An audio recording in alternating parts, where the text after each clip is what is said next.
In the years since they've implemented a snowmobile patrol, the Langlade County Sheriff's Department has noticed a change. And I've been in law enforcement for nearly 14 years now, and I think safely say that snowmobiling as a whole has really become more of a family-oriented activity. In Langlade County, the patrol was established in 1996. Since that time, their number of fatalities has remained very low. For the most part, they target dangerous spots on the trails rather than staking out the bars. Obviously, it's a known fact that the trails do connect, and there seems to be taverns along the way at several stops, but that's certainly something that we don't target. One reason law enforcement doesn't target the areas around bars is because checkpoints for checking sobriety or anything else on the trails are now against the law. They need probable cause to check a rider's blood alcohol content. But the DNR tells us probable cause can be very hard to find on the trails.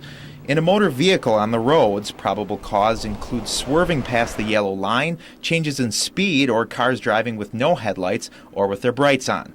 But on a snowmobile, swerving, speed changes, and riding with high beams on are all normal operation, meaning unless someone speeds, blows a stop sign, or gets into a crash, they can't pull them over.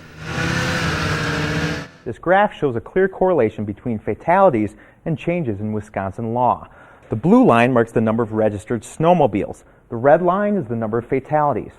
In 1989, where this yellow line is, there was legislation passed outlawing checkpoints for snowmobiles. That's where we see a spike in the number of fatalities. Then in 2001, this sharp decrease is the time a 55-mile-per-hour speed limit for nighttime driving was put in place for the first time. That law was lifted and then put back in place, and it's still in place today. And law enforcement says it's essential with the power of today's machines. It's the middle of the line sleds out of the box go about 100 miles an hour with one passenger. Some of the faster sleds stock are reaching speeds of around 120. But when snowmobile citations are issued, the penalties are different from motor vehicles. A citation for driving under the influence in an automobile results in large fines and demerit points against your driver's license. In a snowmobile, there's a similar fine, but nothing goes on your permanent record. Speeding violations follow the same pattern. OWI in a snowmobile does not apply to your driver's license for highway driving. That's not the case in surrounding states.